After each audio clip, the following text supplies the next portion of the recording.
dele, que Deus use para falar aos nossos corações. Pai, muito obrigado, ó Deus, pela vida do teu filho e pelo quanto o Senhor o tem usado para ministrar a tua palavra e para expor a tua palavra aos nossos corações. Que essa noite não seja diferente, que o Espírito do Senhor, que tem usado todos aqueles que tem ministrado aqui nesse púlpito, seja na pregação, seja numa aula de escola bíblica ou até as ministrações da música, o teu Espírito tem usado, que não seja diferente aqui nesta noite. Abre os nossos corações e abra a nossa mente para nós aprendermos da tua palavra. Em nome de Jesus é que oramos. Amém.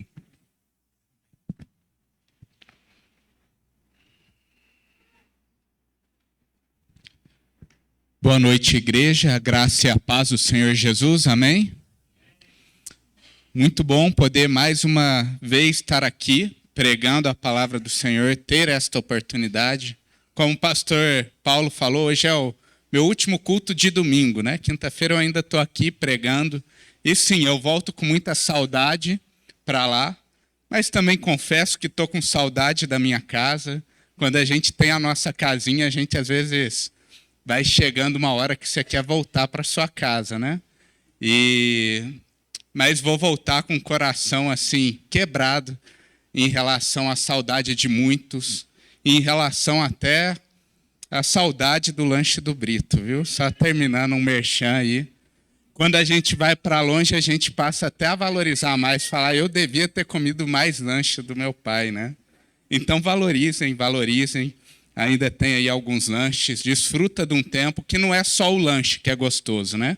Eu falo que o que complementa o lanche é maravilhoso, que é a comunhão que a gente pode desfrutar lá em cima, enquanto a gente come, conversa e desfruta desse momento maravilhoso. Hoje a gente vai prosseguir na série de mensagens que eu tenho feito aqui junto com vocês, nos salmos de peregrinação. Na realidade, eu selecionei 4 salmos. Hoje é a terceira pregação no culto de hoje à noite, né? E o que é esses salmos de peregrinação? Vale a pena repetir, porque sei que temos aqui muitos visitantes, temos alguns irmãos que não estiveram presentes nos últimos cultos. Mas esses salmos de peregrinação, eles se diferem dos outros salmos que a gente tem na Bíblia, porque eles eram usados pelos israelitas todas as vezes que aquele povo ele se reunia e partia para Jerusalém. Em algum momento do ano, aquele povo se ajuntava. Pessoas de diversas cidades de Israel montavam caravanas e iam para a cidade santa, para juntos renderem graças ao Senhor e oferecerem a sua adoração a Deus. E nesse trajeto eles liam esses salmos, eles oravam esses salmos, eles cantavam esses salmos. E esses salmos eram aquele bom alimento espiritual durante a difícil jornada. Nós também vivemos uma difícil jornada nos dias de hoje. Estamos enfrentando um mundo que é hostil. E quantas vezes vivemos aflições neste mundo, dificuldades, e também estamos peregrinando a um rumo final, a um grande alvo, que é a eternidade com nosso Senhor. É a nova Jerusalém. E eu creio que, olhando para esses salmos, também podemos receber bom nutriente para poder andar nesta caminhada, para prosseguir, apesar das dificuldades. O salmo que iremos trabalhar no culto de hoje me lembrou uma frase de um pastor que também é meu professor na faculdade, chamado Jonas Madureira. Uma oportunidade em que ele estava pregando, ele disse a seguinte frase: Deus me livre de peregrinar longe do seu povo. Afinal, uma das piores coisas que tem é fazer uma difícil caminhada sem ter ninguém do lado. Aqui em Minas Gerais, quantos montes a gente tem e picos? E é interessante que a gente vai ver essas pessoas que vão encarar essas trilhas, essas caminhadas, essas escaladas. E a gente nunca vê ninguém que vai sozinho para uma trilha dessa, né? Sempre a pessoa vai acompanhada de guias, de amigos mais experientes, de pessoas para estarem ajudando enquanto eles trilham esse caminho. E assim, a gente vai vendo esses viajantes, esses aventureiros, superando cada obstáculo junto. Às vezes, um dando a mão para o outro, um ajudando o outro na escalada, até que eles chegam até o seu destino final. E juntos, eles celebram lá em cima, né? Nos picos de Minas Gerais. Detalhe, né? Tem muita gente que sai lá do Paraná para vir aqui, para subir num pico. E às vezes ele me pergunta, você já foi? Eu falei, cara, eu não sou tão aventureiro, não. Mas eles saem. Mas é assim, é uma difícil jornada. Então eles precisam ter boas companhias juntos a eles. E um dos grandes privilégios que temos como servos do Senhor é que Deus, sabendo da difícil jornada que trilhamos aqui nesse mundo, também nos dá a oportunidade de termos bons companheiros de jornadas. Como a gente cantou aqui em um dos louvores, a gente tem muitos amigos, a gente tem uma família, a gente tem muitos irmãos, e é juntos com esses irmãos que vivemos oportunidades como essa aqui, de poder se reunir, de superar as dificuldades do dia a dia, de celebrar ao Senhor. Nessa noite, a gente vai estudar o Salmo de 122, de número 122.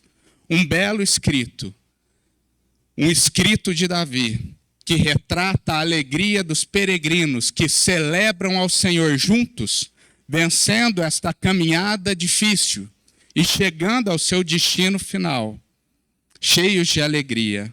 Um salmo que vai mostrar para nós que devemos viver como peregrinos que têm prazer de fazer parte da Igreja de Cristo e ser parte do ajuntamento do povo de Deus aqui na terra. Que a gente possa, então, ler agora o Salmo de número 122.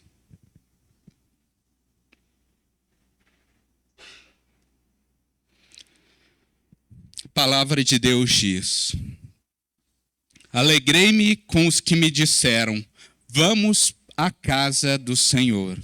Nossos pés já se encontram dentro de suas portas, ó Jerusalém. Jerusalém está construída como cidade firmemente estabelecida. Para lá sobem as tribos do Senhor, para dar graças ao Senhor, conforme mandamento dado a Israel. Lá estão os tribunais de justiça, os tribunais da casa real de Davi. Orem pela paz de Jerusalém. Vivam em segurança aqueles que te amam. Haja paz dentro dos teus muros e segurança nas tuas cidadelas. Em favor de meus irmãos e amigos direi, paz seja com você. Em favor da casa do Senhor, nosso Deus, buscarei o seu bem.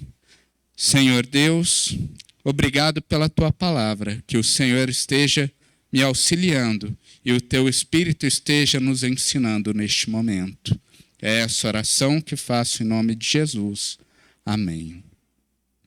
Esse salmo que acabamos de ler é uma das muitas obras que Davi escreveu, inspirado pelo Espírito Santo. Que belas obras Davi compôs. E eu creio, olhando e sabendo quem é o autor, que eu arrisco a me dizer que se não tivesse nas nossas Bíblias aí em cima, Salmo de Davi, eu ia ler esse salmo e eu ia ser tendencioso e talvez arriscar esse salmo de Davi. Por quê? Quando a gente olha para Davi e vê ele como este homem segundo o coração de Deus, a gente vê algumas características. E duas grandes características que eu vejo em Davi é que ele tinha grande amor pelo povo de Deus e ele tinha grande amor pelo ajuntamento, pela comunhão do povo de Deus. Não é à toa que em um outro salmo de peregrinação, o próprio Davi escreveu no Salmo 133, como é bom e agradável quando os irmãos convivem em união. Este é Davi, um homem que ama esse ajuntamento e ama o povo de Deus, tendo em vista quem é esse autor e esse sentimento que ele nutre no seu coração. Esse salmo de número 122 não poderia começar de outra forma, senão destacando a grande alegria, a alegria desse servo em receber o convite para ir à casa de Deus, junto com o povo do Senhor. O salmista expressa aqui a grande alegria do crente que recebe o convite para essa bela reunião. Em meio aos desafios e os choros da caminhada neste mundo, a reunião do povo de Deus é quando muitas vezes o nosso coração é enchido por uma alegria diferente. Eu não sei se vocês já viveram isso, mas eu já vivi. Às vezes você está vivendo uma semana de grande ansiedade. Que mal é esse da ansiedade no nosso mundo? Às vezes você está vivendo uma semana de tribulação e todos os seus dias parecem maus. E está triste. Mas aí chega ali o dia da reunião. A igreja convocou os membros para estarem presentes e aquele dia você foi. E lá você encontrou júbilo e alegria. Eu fico imaginando aqui o sorriso que brotava no rosto de cada israelita que estava peregrinando naquela área hostil, subindo o monte, descendo o monte. Obrigado, Zé. Subindo o monte, descendo o monte, encarando aquele calor escaldante. Mas aí eles se deparavam com este salmo e eles brotavam um sorriso. Alegrei-me, né? Quando me convidaram para a casa do Senhor. E ele lembra para onde ele está indo. E assim o é, muitas vezes conosco. A gente vê aqui que logo de início, a gente vê essa palavra de encorajamento e renovo que brota quando nós olhamos para esse salmo e encontramos uma grande alegria, um grande júbilo, ao saber que o convite está lançado e estamos indo à reunião do povo de Deus. Jerusalém aqui é anunciada como essa casa. É importante a gente entender isso lá no Antigo Testamento. Jerusalém é vista como a casa de Deus, porque foi lá que Davi deixou a Arca da Aliança e ergueu o tabernáculo. Posteriormente, a gente vai ver que ali foi firmado o templo. E naquele local, todo israelita cria: o meu Senhor está lá. O salmista aqui, ele destaca no versículo 2, que o povo de Israel, ao chegar às portas ali de Jerusalém, ele dá um ar contemplativo. Ele termina assim: ó Jerusalém. A ideia é que aqui provavelmente os israelitas chegavam à casa de Deus, chegavam a este local da reunião. E ali eles paravam às portas e eles contemplavam Jerusalém. E então a gente vai ver que o salmista começa a enaltecer algumas características de Jerusalém. Ele vai falar o seguinte no versículo 3. Ele vai dizer que Jerusalém é uma cidade firmemente estabelecida. Em algumas traduções vai estar a palavra compacta, sólida. Aqui o salmista destaca que a casa de Deus é uma casa que é uma fortaleza. É importante a gente ter em mente o seguinte: Israel, naquele período, não tinha grandes cidades, uma grande quantidade de cidades fortemente fortificadas, né? Eles tinham pequenos acampamentos. As cidades que a gente lê muitas vezes, eram pequenas vilas. Mas quando os israelitas chegavam em Jerusalém, eles encontravam uma coisa grandiosa, um grande muro. Aí que está o grande drama quando Jerusalém cai. Porque para o israelita, aquela lá que é a casa do Senhor, é uma casa forte, grande, poderosa. Além disso, essa noção do compacto e da solidez passa a ideia de que em Jerusalém não havia divisões, rachaduras. Havia um aspecto da unidade em Jerusalém. Lá, Aquele povo que ia de diversos locais encontrava uma cidade que representava essa unidade viva do povo de Deus. Lá todas as tribos encontravam esse aspecto. Nós somos um povo. Apesar de cada um ser de uma tribo, aqui a gente chega e reconhece. Somos todos israelitas.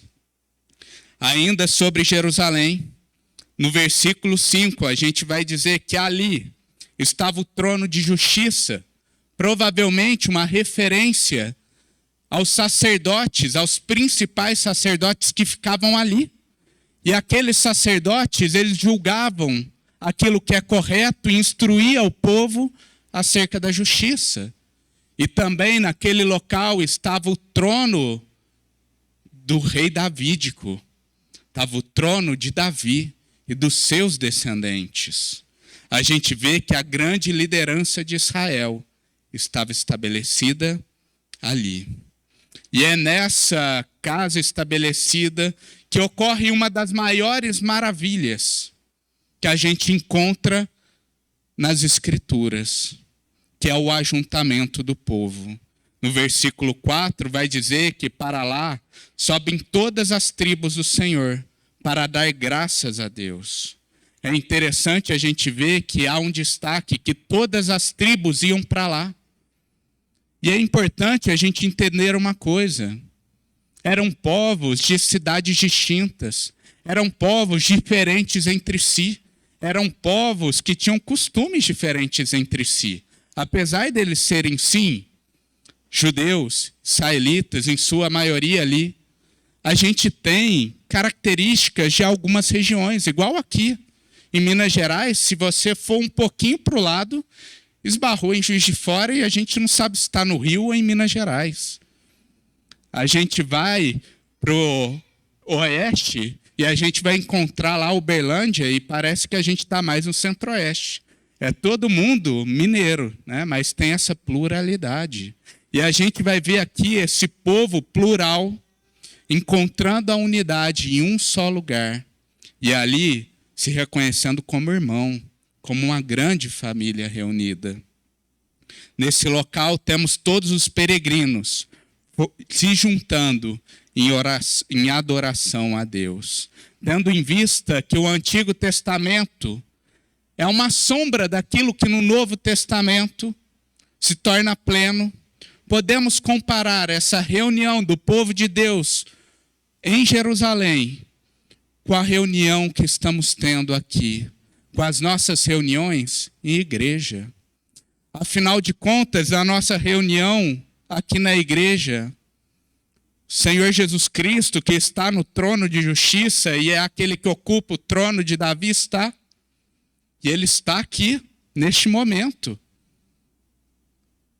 É aqui na igreja que pessoas tão distintas se encontram também. Aqui temos pessoas que nasceram em diversas cidades. Talvez hoje morem em Pouso Alegre, mas vieram de lugares ímpares. Com seus costumes, com seus jeitos, com as suas criações. Mas eles chegam aqui, nessa reunião, e de maneira maravilhosa, a gente se torna um. Às vezes aqui em Pouso Alegre, em específico, a gente não vê isso com tanta clareza. Lá em Foz eu tenho experimentado disso de forma grandiosa. Porque lá, como é fronteira, eu com a Gabriela temos irmãos que são da América Latina, que são de diversos países. Tem venezuelana, que é membro da nossa igreja, tem paraguaio, tem ali argentino, que é membro da nossa igreja. A gente tem irmãos que são lá do Oriente Médio, ex-muçulmanos que converteram ao cristianismo e estão lá e congregam com a gente. Uns até falam português meio embolado, mas a gente senta lá e fica um do lado do outro. E naquele momento a gente vê como é bela a unidade que Deus proporciona em seu povo. Assim como Jerusalém representava essa unidade sem rachaduras, a igreja de Cristo também deve ser esse local onde as pessoas encontram essa unidade, onde não há rachaduras, onde não há divisões, um local onde o povo de Deus demonstra uma união diante de um mundo que está tão dividido. Só queria aqui fazer também uma breve colocação, né, que a gente tem que levar em consideração também. E isso é importante. Porque muitas vezes adentram pessoas dentro da nossa igreja e a gente não sabe a história, não sabe como elas chegam, não sabemos o que ela passa e o que ela passou. E o nosso papel, como igreja de Cristo, é incluir elas no povo de Deus. Como? Pregando o evangelho, amando-as, sendo receptivo, demonstrando o amor de Cristo que ele ensinou para nós e que agora nós devemos espelhar para o mundo. Essa pessoa tem que encarar essa bela realidade que o mundo não oferece lá fora. Algumas atitudes são enfatizadas aqui por Davi a esses peregrinos. Além de destacar esse aspecto dessa grande reunião e da unidade do povo de Deus, Davi vai dar aqui algumas informações importantes. Primeiro, uma primeira coisa que a gente tem que destacar é que a reunião do povo de Deus tem um propósito claro. No versículo 4, Davi vai destacar que para lá sobem as tribos e tem uma motivação, é o quê? Para dar graças ao Senhor. Há uma motivação. A reunião tem um propósito para que juntos, como povo de Deus, a gente possa levantar graças ao Senhor, possa adorar a Deus, a gente possa glorificar o nome dEle. É importante que a gente entenda que isso foi ordenado pelo próprio Senhor. Davi vai destacar que eles faziam isso conforme o mandamento dado a Israel. Gente, entenda uma coisa, é Deus que define o culto, é Deus que define como o seu povo deve se portar diante dele, como o seu povo deve se apresentar diante dele, como o seu povo deve render adorações a ele. Os israelitas não iam para Jerusalém à toa. Eles iam lá porque foi ordem do Senhor. Olha aqui Deuteronômio 16, do 5 ao 6, o que Deus vai dizer. Não ofereçam o sacrifício da Páscoa em nenhuma das cidades que o Senhor, o seu Deus, lhe der. Sacrifique apenas no local que ele, Deus, escolher para a habitação do seu nome. Ali, nesse lugar que Deus escolheu, vocês oferecerão o sacrifício da Páscoa à tarde, ao pôr do sol, na data da sua partida ao Egito. Eu enfatizo que hoje não é diferente. Entenda que durante toda a história é o Senhor que define a forma como o povo deve cultuar. E é importante eu destacar isso, porque dois erros muito comuns estão acontecendo e eu queria destacar aqui. O primeiro erro que a gente tem visto na cabeça de muitos é achar que o culto é algo que deve ser praticado de acordo com a minha própria vontade. Ah, eu vou na igreja o dia que eu quero. O dia que eu quero, eu estou lá. Gente, isso está errado. Na realidade, a gente se reúne como povo de Deus porque Deus ordena. É porque Ele ordena que a gente está aqui. Pela graça de Deus, o Espírito Santo tem enchido o nosso coração de anseio, muitas vezes, de estar aqui, junto com a igreja. Isso é bom. Mas, gente, não pense que nessa batalha entre carne e espírito não vai ter um dia em que a tua carne vai estar lá, te enchendo de preguiça de sair de casa, te enchendo de vontade de não ir para a igreja. Mas nesse dia, onde talvez o teu corpo esteja dando outro recado, se lembre do recado que Deus dá, da ordem que o Senhor dá. Vá à igreja como um peregrino obediente. Se esforce para estar presente no culto ao Senhor. Hebreus 10, 25. O autor de Hebreus vai dizer o seguinte: não deixemos de reunirmos, como igreja, segundo o costume de alguns, mas encorajemo-nos uns aos outros, ainda mais quando vocês veem que o dia se aproxima.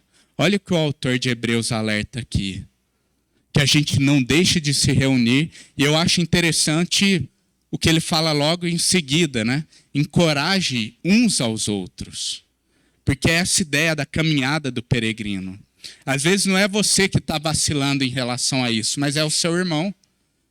Talvez tem 3 domingos, tem 2 domingos que você não vê o seu irmão ali. Poxa, às vezes é a hora de você, como um companheiro de caminhada, mandar uma mensagem, lembrar ele. Olha, vamos para a casa do Senhor? Manda o convite para ele, fale, olha, estamos sentindo a tua falta. Entenda a importância do culto, meu irmão. Você exortar ele, chamar a atenção para a ordem que Deus dá. E aí você encorajar ele a estar de volta na casa de Deus. Então, este é um primeiro erro que a gente tem visto por aí, que é essa ideia de que eu vou no culto quando eu quero. Um segundo erro que a gente tem visto por aí é as pessoas acharem que eles podem escolher o modo, a maneira como cultuar a Deus. Na época da pandemia, por exemplo, a gente teve há pouco tempo aí, algo que bombou em todas as igrejas é a ideia da transmissão do culto. E há muitas igrejas investiram nisso, inclusive a nossa. Tem lá a transmissão, o Mateus está lá no trabalho, né, no empenho. E a gente fazia essa transmissão porque não podia se reunir presencialmente. Só que com isso, que foi algo benéfico, hoje a palavra está lá, está no YouTube, está alcançando vidas, é algo benéfico. Mas com isso, infelizmente, muitas pessoas assumiram um caminho que é errado. Algumas pessoas têm falado, eu vou cultuar a ele na minha casa. Vou pôr um culto lá no YouTube, eu vou assistir sozinho ali, talvez com meu cônjuge, e pronto, cultuei a Deus. Outras pessoas vão falar, para que eu preciso de igreja? Eu faço uma reuniãozinha ali em casa mesmo, um toca violão, o outro vai e lê um texto bíblico e pronto. Para que eu preciso de igreja? Veja bem, não somos nós que escolhemos a forma como cultuamos a Deus. A gente não pode determinar como Deus quer receber o seu culto. É Ele que determina. É Ele que diz. E a gente sabe, pelo testemunho das Escrituras e pela história da igreja, que Deus sempre ordenou que o seu povo se reunisse. Ao ponto de que lá no início da igreja, quando chegavam ao ponto de colocar cristãos para serem tochas humanas no meio de Roma, quando imperadores perseguiam o povo, esse povo ia para a caverna, ia para mausoléu, ia para qualquer lugar só para se reunir, porque eles sabiam, o meu Deus se agrada que o povo dele se reúna e glorifique o seu nome. Além de deixar claro esse propósito do culto e essa forma de culto, Davi enfatiza a oração em favor da comunidade como uma ordem. Olha o que o Salmo 122 vai dizer no versículo 6 e 7. O salmista vai dizer, orem pela paz de Jerusalém, vivam em segurança aqueles que te amam, haja paz dentro dos teus muros e segurança nas tuas cidadelas. Hoje cedo a gente falou muito sobre oração, mas eu destaquei, até de forma proposital, uma ideia de oração mais vinculada com as aflições que nós estamos vivendo. Com as orações, as petições pessoais. E isso faz parte, eu oro pelas minhas questões, as minhas aflições. Agora, Davi, ele chama a atenção dos israelitas e para nós aqui, para outro fato. As nossas orações não devem conter somente aqueles pedidos nossos.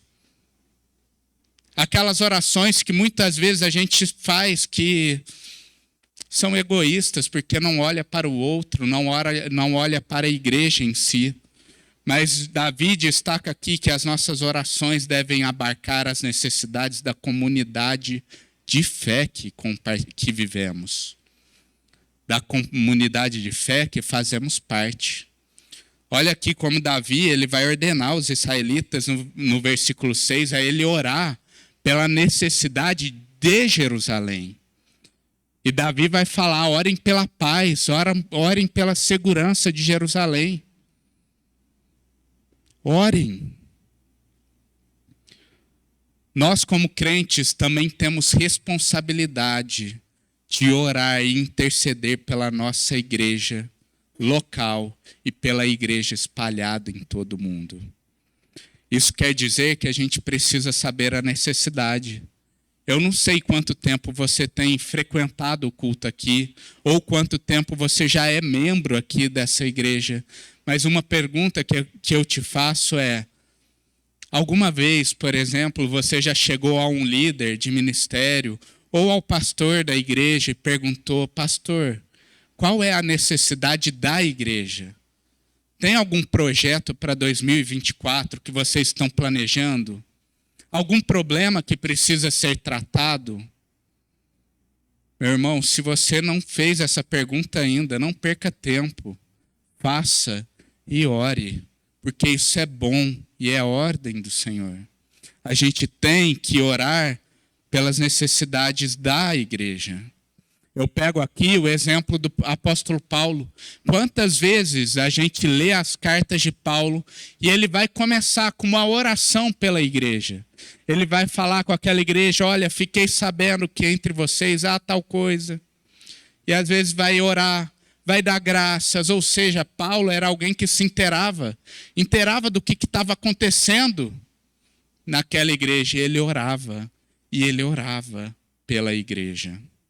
Saiba que quando você ora pela igreja, você não está só trazendo bênçãos à instituição, entre aspas aqui, mas a cada membro da comunidade.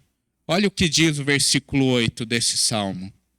Davi fala: em favor de meus irmãos e amigos direi, paz seja com você, paz seja com Jerusalém. O que Davi está enfatizando aí? É interessante que Davi ele está orando por Jerusalém, mas ele está pensando nos seus irmãos.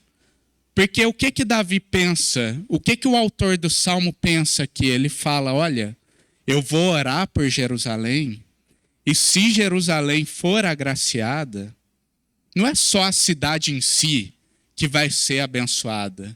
Os meus irmãos também vão ser. Os meus amigos também vão ser. O povo de Deus como um todo vai ser abençoado por isso. É interessante a gente destacar isso, porque orando pela igreja não é só a estrutura organizacional, né? A instituição que vai estar sendo beneficiado, mas é cada um de nós, é cada membro. Uma igreja forte promove um bom ensino de Jesus Cristo a todo mundo. Tivemos aí a apresentação da Isabela hoje. Quão bom é se a gente ora pela igreja e a gente vê uma criança como a Isabela, desde novinha, crescendo nos caminhos do Senhor. Uma igreja com uma liderança sábia, ela vai ter bons conselheiros para ajudar cada um nos dias de dificuldade, nos momentos onde precisa de uma palavra de orientação. Uma comunidade onde a gente vai encontrar amor e união, a gente vai ver uma comunidade extremamente acolhedora e familiar para os novos membros que chegam. Então, sempre que a igreja como um todo é abençoada, cada membro, cada parte desse corpo também é nutrido. O corpo está sendo nutrido, cada membro está recebendo esse nutriente. Quando oramos pela comunidade, não estamos colhendo frutos somente pela igreja. Ao orar dessa forma, vamos ver novas gerações crescendo nos caminhos do Senhor. Homens e mulheres guiando o seu lar de forma bíblica. Vamos ver novos convertidos surgindo ano após ano. cada indivíduo vai experimentar das bênçãos que são derramadas sobre a igreja que está recebendo a oração do seu povo. Diante disso, eu gostaria de trazer 3 aplicações aqui deste salmo que a gente deve levar para a nossa jornada aqui na terra. Uma primeira aplicação, e que eu não poderia deixar de lado, é: dê valor ao culto e às reuniões que a sua igreja promove. Recebeu lá no WhatsApp, aqui deve ter, né, pastor, o grupo de informativos da igreja. Se tiver, eu não estou, né? Estou longe. Mas deve ter. Chegou lá uma proposta de reunião. É o ministério de oração. É o ministério da melhor idade, enfim. O ministério das mulheres. Estão propondo uma reunião, dê valor a isso. Muitas vezes a gente tem uma visão muito pequena do que é o ajuntamento do povo de Deus. Tem muita gente tratando a reunião do povo de Deus como um mero compromisso semanal. Como se fosse um compromisso que talvez facilmente eu possa remanejar ou apagar. Talvez é o item mais rápido para eu tirar lá do meu calendário do Google, da minha agenda de compromissos. Outras pessoas têm tratado o culto talvez só como um divertimento social. Eu vou lá porque eu acho que encontro umas pessoas bacanas naquele lugar. Uma visão errada e que diminui muito o que é o valor do culto. Outras pessoas, infelizmente, ainda nem entenderam o valor de estar aqui e vêm obrigado. Talvez o marido que vem mais por uma obrigação com o cônjuge do que realmente entendendo o que é o culto a Deus. Saiba que da mesma forma que os israelitas subiam a Jerusalém, crendo e tendo a certeza que lá era a casa de Deus e que Deus estava lá, presente, nós também temos o privilégio e a certeza de saber que aqui encontramos o Senhor. Jesus Cristo certa vez disse em Mateus 18, versículo 20, onde se reunirem 2 ou 3 em meu nome, ali estou no meio deles. Você tem noção dessa visão grandiosa que é o culto a Deus? Você tem noção que Cristo está aqui? Tem noção que o Deus Trino está aqui, recebendo o culto? Que o Deus Criador de todas as coisas se faz presente neste lugar? E que toda vez que você está aqui, Ele está ouvindo os louvores. Como o pastor falou, essa linda combinação de vozes, o Senhor estava aqui, recebendo isso. Ele está ouvindo cada palavra que dizemos, cada oração que proferimos. Há uma presença especial do Senhor quando o povo se reúne. E a gente tem que ter essa visão gloriosa. Tendo essa visão gloriosa, a gente não vai dispensar mais as oportunidades de reunir com o povo de Deus por motivos banais. Porque muitas vezes a gente faz isso. Às vezes um motivo pequeno, que pode ser facilmente contornado. Às vezes nem tem motivo, a gente está criando motivo para não estar lá. E a gente abre mão de desfrutar da presença do Deus vivo entre nós, recebendo o louvor da sua igreja. Então tenha essa visão viva do culto e dê valor ao culto e às reuniões da igreja. Em segundo ponto, se preocupe e ore pela igreja. Não deixe de colocar a igreja em suas orações. Muitas vezes a gente é tendencioso a isso. A gente, em meio às dificuldades desse mundo, a gente só levanta súplica em relação àquilo que estamos vivendo e esquecemos da igreja como comunidade. Não cometa esse erro. Ore pela igreja espalhada pelo mundo, ore pelos missionários, ore pelo crescimento do evangelho.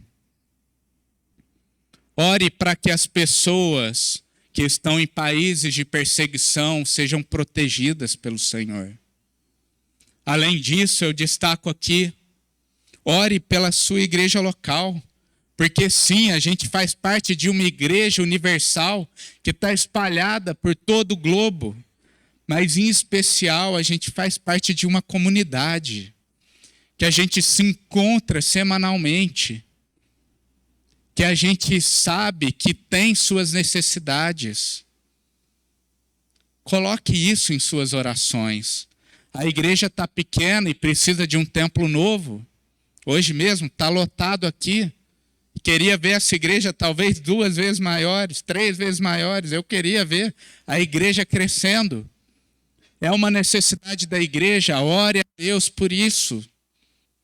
Há novos líderes que não têm muita experiência, ou tem líderes que já estão há muito tempo e estão cansados. Ore por esses homens. Tem tido alguma contenda, alguma divisão? Está tendo alguma discussão na igreja que não deveria estar presente? Ao invés de alimentar ainda mais isso, ore por essa situação. Você deseja ver pessoas novas chegando a Cristo? Ore por isso. Enfim, esses são alguns exemplos de orações que a gente pode fazer pela nossa igreja, que a gente pode estar fazendo pela igreja. Procure se inteirar. Converse com os ministérios, converse com a liderança da igreja, veja os projetos, está anunciando acampamento. Nem espera alguém falar para orar, já esteja orando pelo acampamento. Está anunciando aí a renovação de votos, já esteja orando pela renovação de votos. Coloque a igreja nas suas orações. Lembre-se que o bem da igreja, consequentemente, vai trazer benefícios para cada membro da comunidade. Em um corpo saudável, a gente vai encontrar membros nutridos para a caminhada espiritual. Por fim, uma última conclusão que eu queria destacar aqui é que se alegre com o fato de que um dia chegaremos ao nosso destino final. Eu olhei para Jerusalém e relacionei com a igreja no sentido terreno e que a gente vive aqui, nos dias de hoje. Mas olhando para esse salmo, a gente também pode ter um olhar escatológico. Há uma nova Jerusalém. Há um final dos tempos prometido por Deus. Há uma eternidade dada ao Senhor. E saiba que todo crente em Jesus Cristo recebeu o convite para chegar nessa grande reunião. Todo crente em Jesus Cristo está numa caminhada difícil, mas um dia vai desfrutar da grande alegria de poder estar com o Senhor. E não vai estar sozinho, não.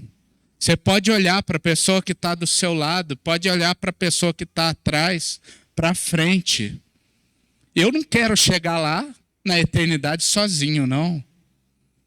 Eu quero chegar com o povo de Deus. Estamos numa caminhada duríssima, mas alegre-se, porque a Jerusalém prometida e eterna está nos aguardando. Um dia chegaremos lá. Um dia chegaremos lá. Esse salmo é um refrigério para o peregrino que está cansado, pois muitas vezes a caminhada realmente é fadigante. As lutas são grandes, mas lembre-se que um dia você vai experimentar desta grande comunhão, onde nem vai estar somente essa igreja, mas como João registrou lá em Apocalipse 7, 9 e 10, ele vai dizer que depois disso ele olhou e diante de mim estava uma grande multidão que ninguém podia contar. Era uma multidão de todas as tribos, nações, povos e línguas. De pé, e eles estavam diante do trono e do Cordeiro, com vestes brancas e segurando palmas. E eles clamavam em alta voz: A salvação pertence ao nosso Deus, que se assenta no trono, e ao Cordeiro. Que visão maravilhosa. Que visão maravilhosa. Isso me faz me alegrar, porque um dia eu espero ver isso. Espero ver muitos povos, muitas línguas. Espero ver essa multidão que eu não posso contar. E quero estar lá no meio deles, né? Não sei se vai estar muito calor, se vai estar muito apertado, mas eu quero estar lá no meio deles, olhando para o meu Senhor, para o Cordeiro de Deus, e adorando e louvando a Ele.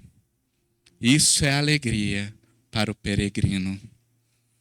Que você possa viver como um peregrino que valoriza a sua comunidade de fé, que faz parte desse ajuntamento do povo de Deus e nutre a esperança de um dia adorar o Senhor, junto com todos os cristãos da humanidade e da história.